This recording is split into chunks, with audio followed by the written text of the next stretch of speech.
दूसरी बात मैं कर रहा था रूटीन की। किसकी बात कर रहा था? मैं रूटीन की बात कर रहा था कि रूटीन क्या होना चाहिए। एक रूटीन का बच्चे ने प्रश्न पूछा था कि सर मेरी दिनचर्या क्या हो, कि मैं कैसे तैयारी करूं कि मेरा सिलेक्शन हो जाए। तो दिनचर्या की मैंने बात की थी आप लोगों को, दिनचर्या एक बेटर कैसे हो। देखिए दिनचर्या कभी भी किसी से वैसे तो पूछना नहीं चाहिए। हर बच्चा अपने आप में एक विशिष्ट होता है। कोई भी कंपटीशन दे रहे हो, मैं नहीं कह रहा कि रिट की तैयारी कर रहे हो, आप कॉलेज लेक्चर की तैयारी करो, सीटेट की तैयारी करो, आईएएस की तैयारी करो, आरएस की तैयारी करो। कोई भी कंपटीशन बड़ा नहीं होता है। सबसे बड़ा होता है आपका एक अच्छा दिनचर्या, आपका एक रूटीन। रूटीन आपको बेहतर बनाता है। तो एक बेहतरीन रूटीन क्या होना चाहिए, दिनचर्या क्या होनी चाहिए। तो एक बच्चे के मैसेज से ही मैं शुरुआत करता हूं। और बच्चे का मैसेज क्या था?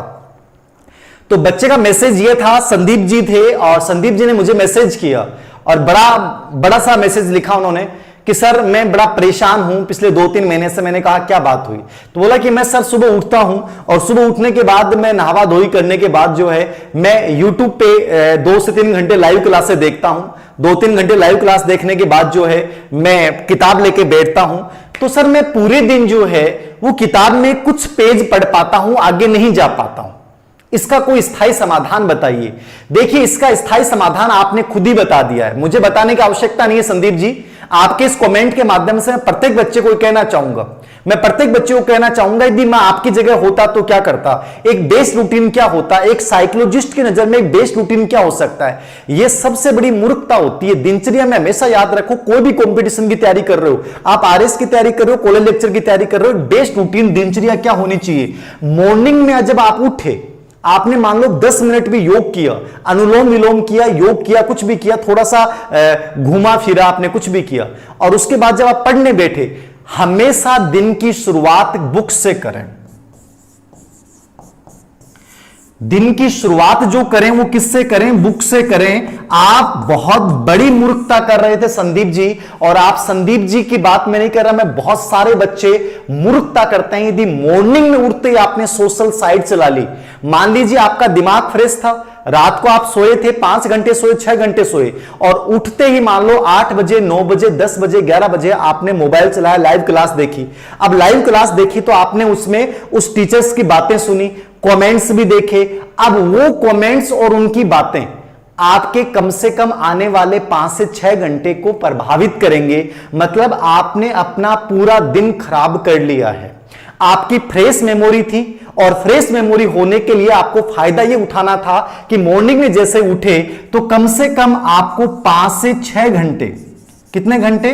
5 से 6 घंटे आपको केवल बुक को टाइम देना था। एक बेस्ट रूटीन, एक आइडियल स्टडी का रूटीन में मेरा, चाहे मैं खुद का बताऊं, चाहे मैं बहुत सक्सेसफुल लोगों का बताऊं, सबसे बेस्ट रूटीन होगा कि दिन की शुरुआत आप योग के बाद, ब्रेकफास्ट नाश्ता करने के बाद आप बुक से करें। कम से कम 5 से 6 घंटे आप किताब को दें।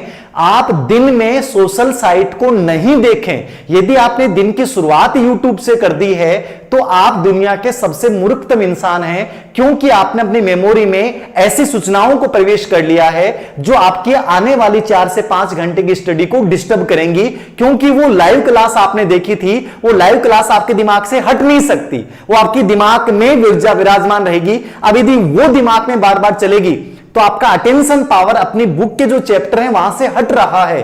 तो कितनी बड़ी मूर्खता कर रहे हैं। ये अमेरिका का अभी एक बहुत बड़ा स्टडी आया था, उसमें यही चीज बताई गई है। तुम लोग पढ़ते क्या हो, मुझे समझ में नहीं आता कि यदि आपने दिन की शुरुआत यदि किसी फेसबुक साइट से, या आप किसी ने यूट्यूब साइट से, या इसी किसी भी चीज को आपने देखने में लगा दिया है, तो वो आपके आने वाले पूरे दिन को प्रभावित करेगा।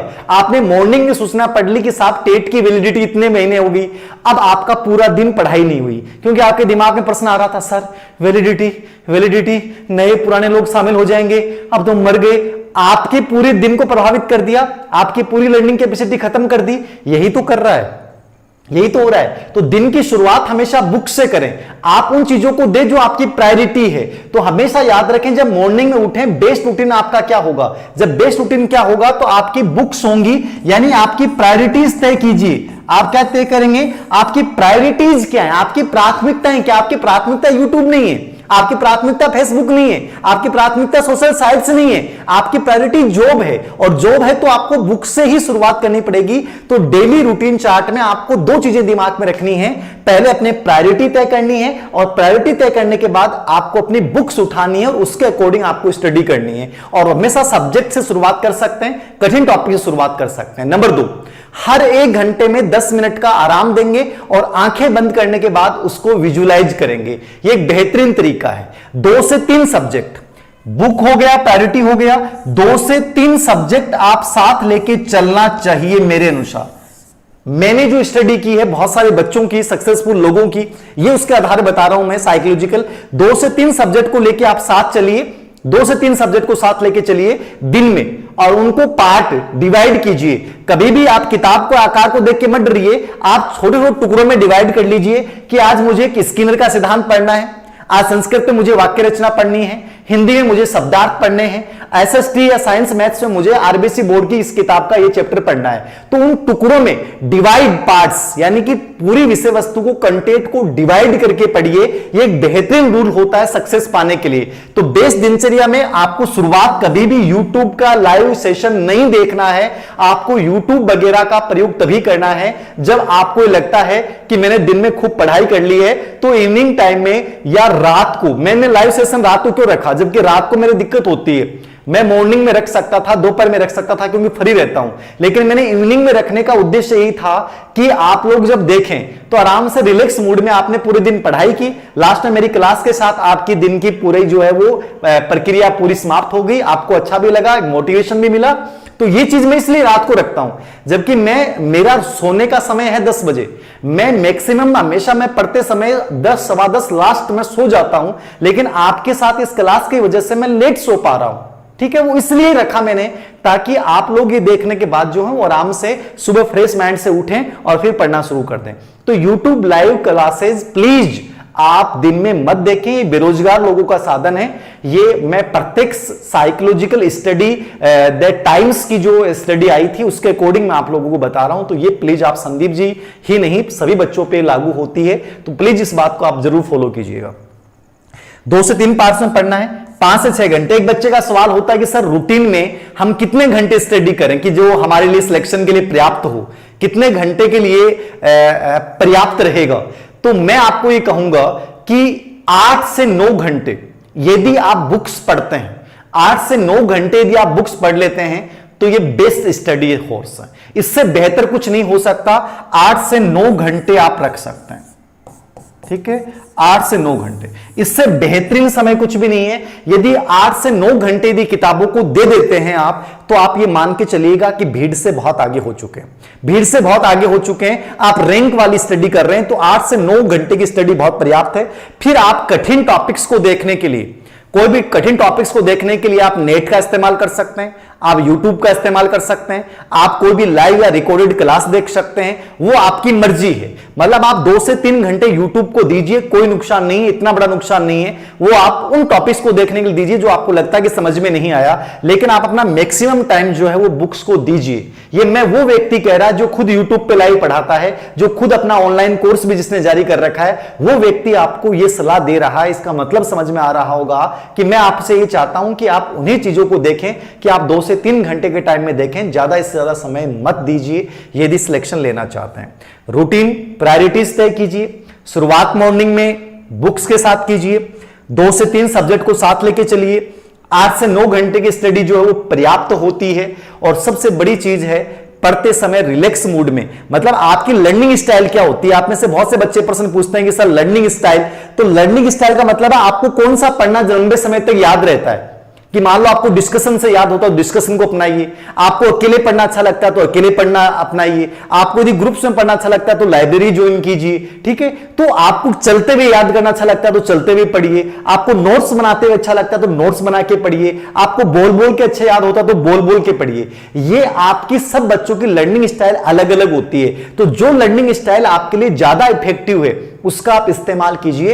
इसको लेकर आपको कोई टेंशन लेने की आवश्यकता नहीं है कि सर मुझे कौन सी लर्निंग स्टाइल अपनानी चाहिए। हर लर्निंग स्टाइल प्रभावी होती है, वो आपके नेचर पे डिपेंड करती है कि किसी को बोल के अच्छा लगता है, किसी को लिख लिख के जल्दी याद होता है, किसी को चलते हुए जल्दी याद होता है, किसी को ग्रुप के साथ डिस्कशन करते हुए याद होता है। तो अपना स्टाइल है। जैसे कुछ लड़कियां करती हैं कि उन्होंने याद कर लिया, पढ़ लिया, फिर अपनी वॉइस को रिकॉर्ड कर लिया, और जब वो खाना बनाती हैं तो अपनी उस रिकॉर्डिंग को सुन रही हैं, तो वो एक बेहतरीन लर्निंग स्टाइल होगी। तो हर बच्चे का अपना एक लर्निंग स्टाइल है जो आपको ज्यादा मैक्सिमम समय का यूज करवा सके, जो आपको बेहतरीन तरीके से याद करवा सके, वो एक बेटर रूटीन हो सकता है। ठीक है, तो ये लर्निंग स्टाइल अपने अकॉर्डिंग चूज कीजिए।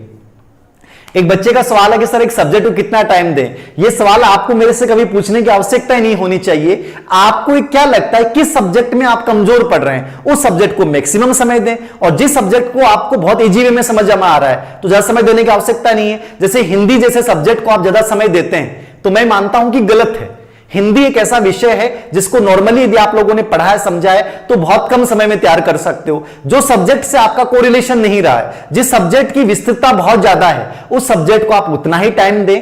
तो आप ये तय तो आपको करना पड़ेगा कि किस टॉपिक को मुझे कितना समय देना है। कि मैं करता हूं बाल विकास और लर्निंग को सबसे अधिक टाइम देना पड़ेगा, लेकिन बुद्धि टॉपिक को सबसे कम टाइम में तैयार किया जा सकता है। ठीक है, मोटिवेशन टॉपिक को मात्र 1 घंटे में तैयार किया जा सकता है, लेकिन अधिगम और बाल विकास में बहुत ज्यादा समय लगेगा। आरटी 2009 को आप मात्र 20 मिनट में पढ़ सकते हो, एनसीएफ 2005 को आप 35 से 40 मिनट में तैयार कर सकते हो। किस टॉपिक को कितना समय देना है, वो उसकी विषय वस्तु, उससे पूछे जाने वाले प्रश्नों का पैटर्न और पूर्व एग्जाम के क्वेश्चन पेपर, इसके आधार पे आपको डिसाइड करना पड़ेगा। याद रखना, यह सवाल आपको अपने आप से ही करना है कि मुझे कितना और कैसे क्या पढ़ना है। ये स्मार्ट स्टडी का हिस्सा है, तो डेली रूटीन में चीजें शामिल करनी पड़ेंगी। तो बहुत सिंपल डेली रूटीन मैंने बताने की कोशिश की आप लोगों को। मॉर्निंग की शुरुआत मैक्सिमम किताबों के साथ कीजिए, 6 से 7 घंटे किताबों के साथ दीजिए। कोई बात नहीं, आप किताब नहीं पढ़ पाते हैं, आपको मान लीजिए कि यूट्यूब से पढ़ना बहुत अच्छा लगता है, तो आप यूट्यूब देख सकते हैं। आपको बेटर जो लगता है वो कीजिए। मैंने अपना एक सजेशन दिया है जो वर्तमान परिवेश के अकॉर्डिंग दिया है। ठीक है, प्रायोरिटीज तय कीजिए। शुरुआत 8 से 9 हो, 2 से 3 सब्जेक्ट साथ रखिए, और हमेशा डिवाइड्स करके पढ़िए। सब्जेक्ट को डिवाइड करके पढ़िए, और टॉपिक तय होने के बाद हर 4 या 5 दिन से उसका रिपीटिशन होना बहुत जरूरी है, उसका रिवीजन होना बहुत जरूरी है, और बाकी अपने अकॉर्डिंग चूज कीजिए। तो ये मैंने कुछ बेसिक चीजें हैं जो आप लोगों को बताई हैं। उम्मीद करता हूं कि आपको कुछ फायदा हुआ होगा। ठीक है, और कोई पर्सन हो रूटीन को लेकर आपका? सर बहुत प्रॉब्लम आती है साइकोलॉजी में, कुछ नहीं आती है, सब हो जाएगा। देखिए, शिक्षक में कौन सी बुद्धि होती है? शिक्षक चूंकि इसका संबंध अध्ययन अध्यापन से है, पुस्तकीय ज्ञान से है और शब्दों से है, इसलिए ज्यादा सही तो अमूर्त बुद्धि है। ठीक है, बाकी शिक्षक को सामाजिक बुद्धि में भी माना जाता है, तो दोनों ही आंसर सही है अपने अपनी जगह, लेकिन अमूर्त बुद्धि ज्यादा सही है। ठीक है, हाँ, बुक्स का कोई तोड़ नहीं है, मैंने बता दिया आप लोगों को। बहुत बढ़िया रूटीन यही होगा कि आप शुरुआत बुक्स से करें, दिन में बुक्स से शुरुआत करें। बाकी और कोई डाउट हो तो बता दीजिए, मैं अपने अकॉर्डिंग बता दूंगा आप लोगों को।